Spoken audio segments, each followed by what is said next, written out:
Hello student, आपका जो previous topic था वो Biot Savart application number 1 and application number 2, मतलब जो सर्कुलर करंट लूप की जो एप्लीकेशन थी उसका 1 और 2 पार्ट मैंने आपको कंप्लीट करवा दिया। और उस पर बेस्ड जितने भी आपके 14 to 15 न्यूमेरिकल हुए हैं वो सभी सीबीएसई के टॉप मोस्ट क्वेश्चन हैं जो पूछे जा चुके हैं वेरियस एग्जाम्स में। क्लियर। अब देखो उसी टॉपिक को थोड़ा कंटिन्यू करते हैं। उस कोयल से रिलेटेड जो आपका सर्कुलर करंट लूप है उस कोयल से रिलेटेड आपको यहाँ पर एक अरेंजमेंट दिया जाएगा जिसे बोलते हैं हेल्महोल्ट्ज कोयल, जो कि आपका नेक्स्ट टॉपिक है। क्लियर बेटा? नेक्स्ट टॉपिक है हेल्महोल्ट्ज कोयल। क्लियर? देखिए यहाँ टॉपिक डाल रहा हूं मैं,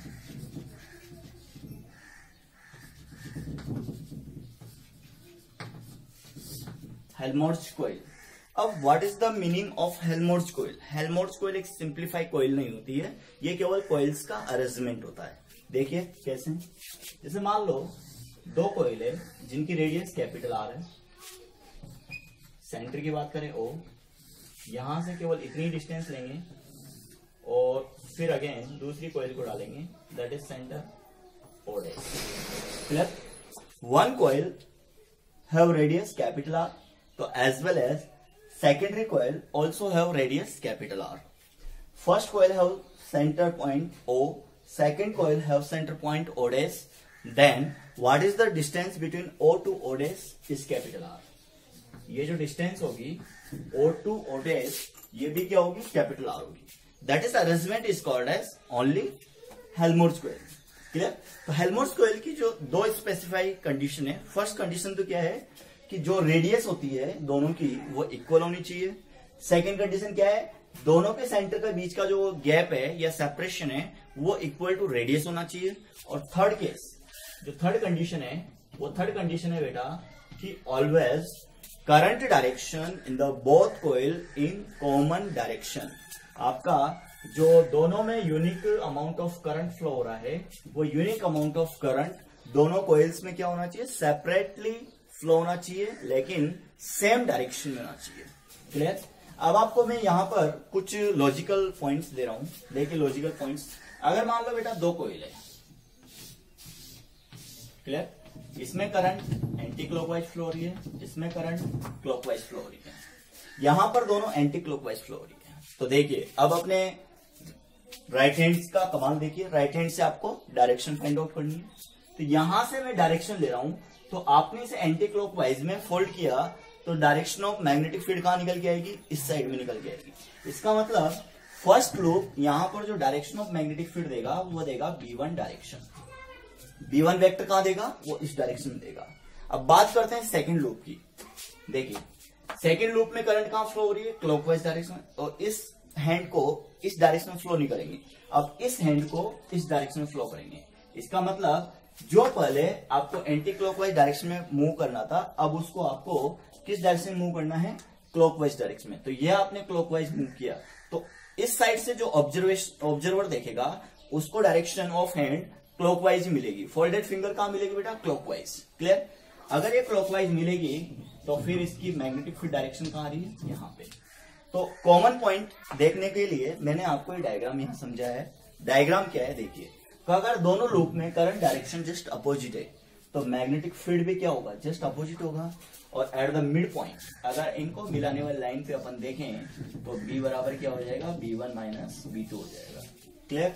और ये अगर distance wise, current wise, radius wise अगर कॉमन है तो फिर दोनों B इक्वल होगा B1 इक्वल टू B2 के। उस केस में B क्या हो सकता है? 0 हो सकता है। लेकिन यहां पर तो दोनों पॉइंट आपको देखने पड़ेंगे, क्योंकि इस कॉइल में जो एंटी क्लॉकवाइज फ्लो किया है उसका मैग्नेटिक फील्ड कहां मिलेगा? बाहर की ओर मिलेगा। इसका मतलब इधर मिलेगा। तो ये तो हो गया आपका B1 वेक्टर, जो इस कॉइल के कारण जो output of magnetic field direction है वो इस साइड आई है। अब इसमें भी क्या हो रहा है? एंटी क्लॉकवाइज फ्लो हो रहा है। जब एंटी क्लॉकवाइज फ्लो हो रहा है तो इसका मैग्नेटिक फील्ड भी कहां होगा? इस डायरेक्शन में होगा। क्लियर? लेकिन अब आपको ये चीज नोटिस करनी कि इस लूप से बाहर की ओर मैग्नेटिक फील्ड आ रहा है। इसका मतलब जिस साइड में खड़ा हूं उस साइड क्या बन रहा है बेटा? N बन रहा है। जो मैग्नेटिक फील्ड इस साइड आ रहा है तो उसके साइड क्या बन रहा है? अदर साइड S बन रहा है। तो S में मैग्नेटिक फील्ड लाइंस क्या होती है? एंटर होती है। इसका मतलब the value of B2 also entered in this direction, तो ये क्या हो जाएगा, B2 हो जाएगा। B2 वेक्टर इस डायरेक्शन में, B1 ऑल्सो इस डायरेक्शन में। B1 वेक्टर और B2 वेक्टर दोनों कॉइल्स के बीच का जो गैप है उस गैप में दोनों सेम डायरेक्शन में। तो आप केवल लॉजिक ट्रिक क्या याद रखेंगे, जो आपका लॉजिकल पॉइंट है उसको कैसे याद रखना है कि if current flow direction is just opposite in the both coil then mean middle separation, इस मिडिल सेपरेशन की बात कर रहे हैं तो यहां पर मैग्नेटिक फील्ड क्या होगा, जस्ट अपोजिट होगा। लेकिन यहां पर दोनों कॉइल्स के रेफरेंस में बात करेंगे कि अगर direction of current in the both loop will be same direction, तो फिर इस मिडिल गैप में जो डायरेक्शन ऑफ मैग्नेटिक फील्ड होगी वो भी क्या होगी, सेम होगी। इसका मतलब इस पर्टिकुलर मिडिल एरिया में, इस एरिया में मैग्नेटिक फील्ड नेट क्या होगा, B1 प्लस B2 होगा। क्लियर। तो हेल्महोल्ट्ज के कॉइल में बात कर रहे हैं, हेल्महोल्ट्ज कॉइल की कंडीशन में बात कर रहे हैं, मिड पॉइंट पर जो मिडिल पॉइंट होगा उस मिड पॉइंट पे मैग्नेटिक फील्ड क्या होगा बेटा, B1 प्लस B2 होगा। क्लियर। तो यहां से आपका माइंड एक्यूरेटली क्लियर है कि अभी तक जो न्यूमेरिकल किए थे उसमें जस्ट अपोजिट लिया था और अपोजिट लेने के कारण ही B1 माइनस B2 किया था, लेकिन यहां पे डायरेक्शन ऑफ करंट सेम है। इसका मतलब क्या हो गया, यहाँ एड ऑन हो गया। अब बात करते हैं इसके मिडिल पॉइंट पर मैग्नेटिक फील्ड कितना होगा। देखिए अगर मान लो फर्स्ट कॉइल, जैसा मान लो first coil provide magnetic field at the mid point,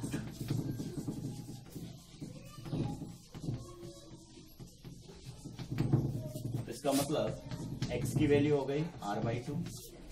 अगर बेटा x की वैल्यू R/2 होगी तो b की वैल्यू हो जाएगी μ0 I R² upon 2 R² plus x², मतलब R²/4 की पावर 3/2। क्या किया आपने, B1 कैलकुलेट करने के लिए आपने फॉर्मूला लगा दिया जिसमें रेडियस अमाउंट r है और डिस्टेंस पॉइंट R/2 है। जैसे आप इसको सोल्व आउट करेंगे तो ये कंप्लीटली आपको देगा 4/5√5 μ0 I अपॉन 2r। क्या देगा ये, μ0 I अपॉन 2r। क्लियर। कैसे आपको सॉल्यूशन का पता लगा, सॉल्यूशन का पता ऐसे लगा है, सॉरी r यहां पर आ जाएगा। क्लियर। देखिए अगर मैं इसको सोल्व करता हूं तो μ0 I R² अपॉन 2, यहां से R² प्लस R² को निकालेंगे तो R² प्लस R² का कॉमन लेंगे, उसकी पावर 3/2 लेंगे तो R³ मिलेगा। 1 plus 1/4 that is the 5/4। Clear. 5/4 के पॉइंट ऑफ व्यू से देखेंगे तो 5/4 के पॉइंट ऑफ व्यू से यहाँ पर 5 की पावर 3 मिलेगी और 4 की पावर b स्क्वायर में देंगे तो 2 की पावर 3 मिलेगी, क्योंकि जो 5 है वो 5 की पावर 3/2 से सोल्व होगा तो 5³ मिलेगा। तो 5³ को आपने 5√5 नोट किया है, लेकिन इसको सोल्व आउट करेंगे तो 4 की वैल्यू होती है 2 का होल स्क्वायर, इससे 2 देगा, 2 का क्यूब मिलेगा 8 और 8 में 2 का डिवीजन होगा that is 4। As well as B2 second loop के कारण जो B2 भी होगा वो होगा 4/5√5 μ0 I अपॉन r। क्लियर। अब ये μ0 I अपॉन r के साथ 4/5√5 है, तो आपको पता है जो मिडिल पॉइंट है इस मिडिल पॉइंट पर मैग्नेटिक फील्ड एड ऑन होगा। इसका मतलब नेट मैग्नेटिक फील्ड B बराबर B1 प्लस B2 और 4 प्लस 4 हो जाएगा 8/5√5 μ0 I अपॉन r। क्लियर। अब देखिए हेल्महोल्ट्ज कॉइल का अगर मान लो आपके पास क्वेश्चन आ जाता है कि there are 2 coil of equal axle which have capital R radius, या रेडियस के कुछ वैल्यू देकर करंट के कुछ वैल्यू दे देगा, तो आपको मिड पॉइंट पे निकालना है। तो मिड पॉइंट पे फॉर्मूला क्या लगाएंगे, 8/5√5 μ0 I अपॉन r। तो ये हेल्महोल्ट्ज का एक प्रोग्राम था जिससे आपको उस टॉपिक के साथ लिंक करना है। लेते हैं बेटा next topic. Magnetic force on linear current carrying wire. अब आपका नेक्स्ट पार्ट स्टार्ट होने जा रहा है, उस नेक्स्ट पार्ट को देखते हैं। क्लियर? तो ये तो हेल्महोल्ट्ज कॉइल का प्रोग्राम था। इस डेरिवेशन को आपको ये नोट करना है, द कंप्लीट मैग्नेट या net magnetic field at the mid point. Clear? जो एक्सियल लाइन है ओ डैश, उसके मिड पॉइंट पे आपको फाइंड आउट करना है।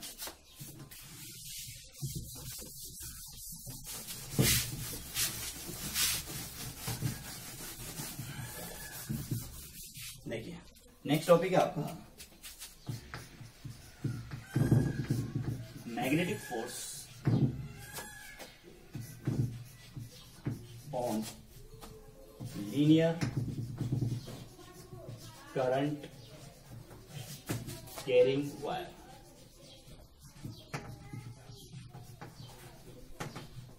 क्लियर? इस टॉपिक को आपको नोट करना है। तो देखिए सबसे पहले magnetic uniform magnetic field draw करेंगे। ये यूनिफॉर्म मैग्नेटिक फील्ड हो गया, और इसके साथ एक वायर अरेंज करेंगे जिसकी लेंथ है एल।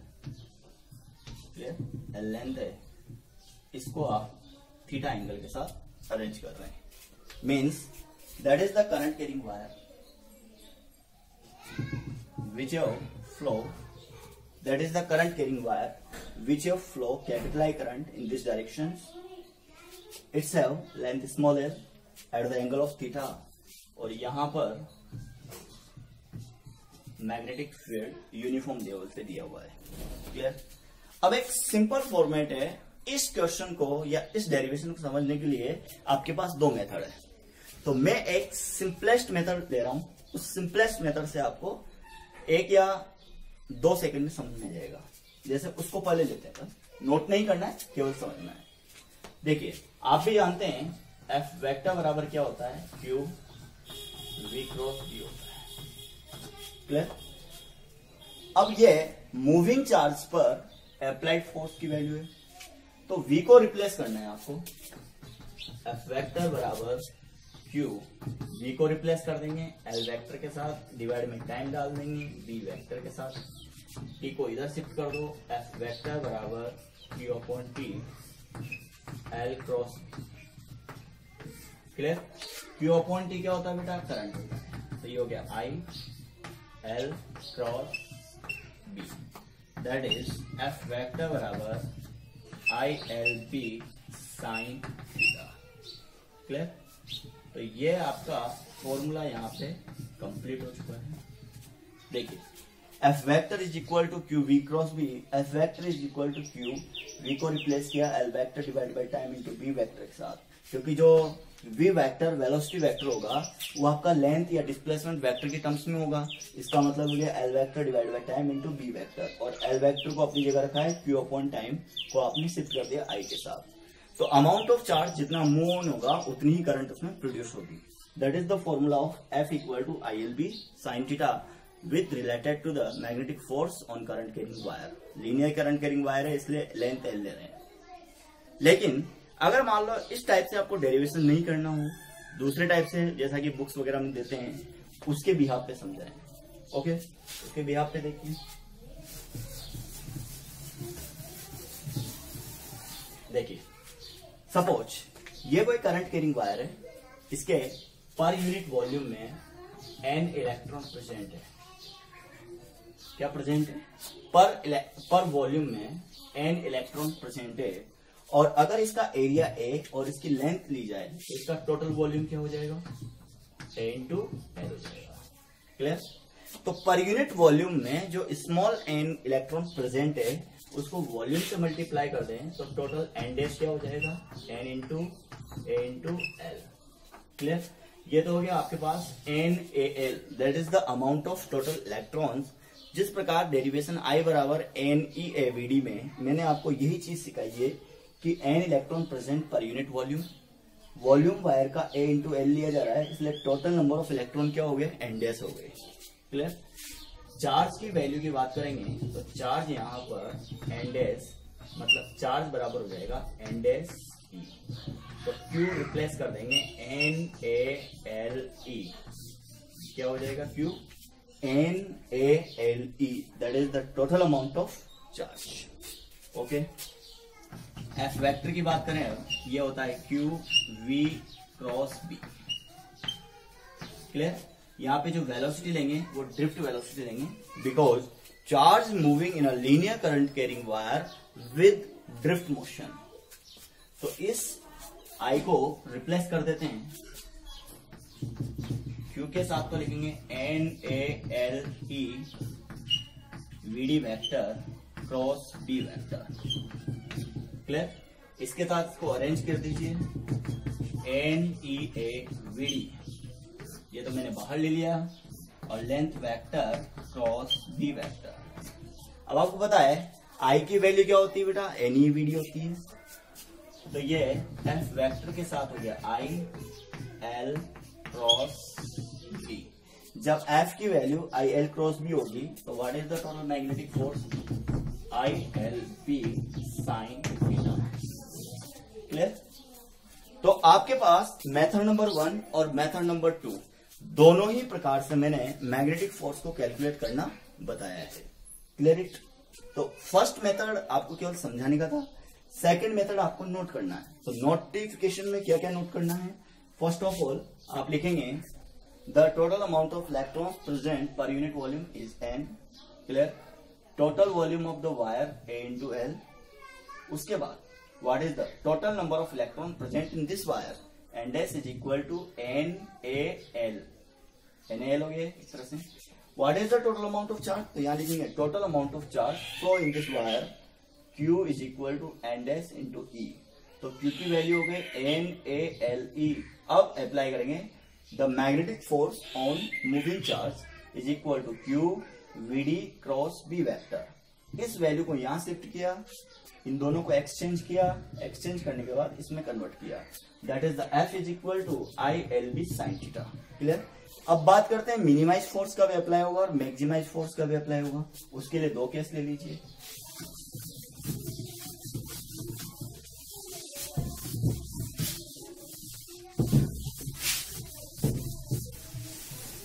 देखिए case 1, when L vector parallel to the B vector, इसका मतलब थीटा हो गया 0 डिग्री, क्योंकि जब लेंथ वेक्टर और मैग्नेटिक फील्ड डायरेक्शन दोनों क्या है बेटा, अरेंज पैरेलल है। तो F इज इक्वल टू है I L B sine theta, put theta बराबर 0 डिग्री। अगर थीटा बराबर 0 डिग्री पुट करेंगे तो साइन थीटा की वैल्यू क्या हो जाएगी, 0 हो जाएगी। इसका मतलब F minimum is equal to 0। इसका मतलब अगर किसी पर्टिकुलर करंट कैरिंग वायर को अगर मैग्नेटिक फील्ड के साथ पैरेलली अरेंज कर दिया जाए तो उस पर कोई फोर्स नहीं लगता है। क्लियर? तो इस केस के लिए आप क्या बोलेंगे, इस केस के लिए आपको बोलना पड़ेगा कि there are no tensile condition generate in this magnetic field and there are no any type of force act on this magnet, this particular wire in this magnetic field. लेकिन केस नंबर 2 की बात करते हैं। Case number 2 थोड़ा satisfactory condition है, उसको देखिए। अगर मान लो लेंथ वेक्टर, जैसे मान लो मैग्नेटिक फील्ड इस डायरेक्शन में और लेंथ वेक्टर आपने ऐसे अरेंज कर दिया, तो मैग्नेटिक फील्ड के साथ लेंथ वेक्टर क्या हो गया, 90 डिग्री हो गया। परपेंडिकुलर केस है, इसका मतलब ये हो जाएगा 90 degree. Clear?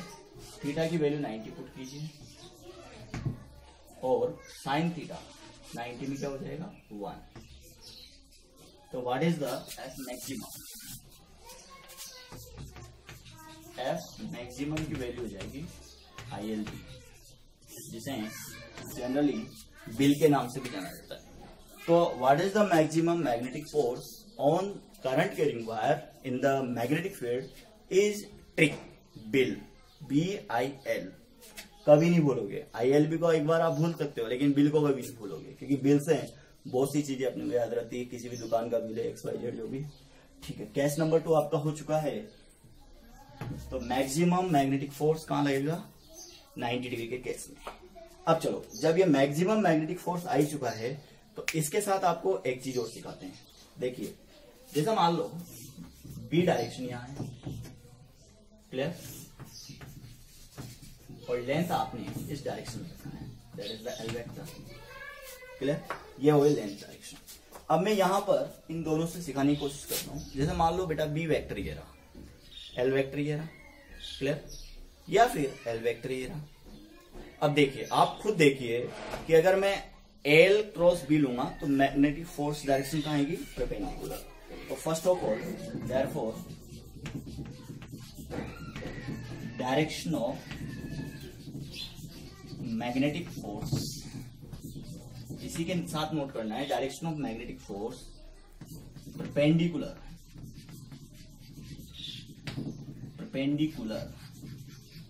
To the plane.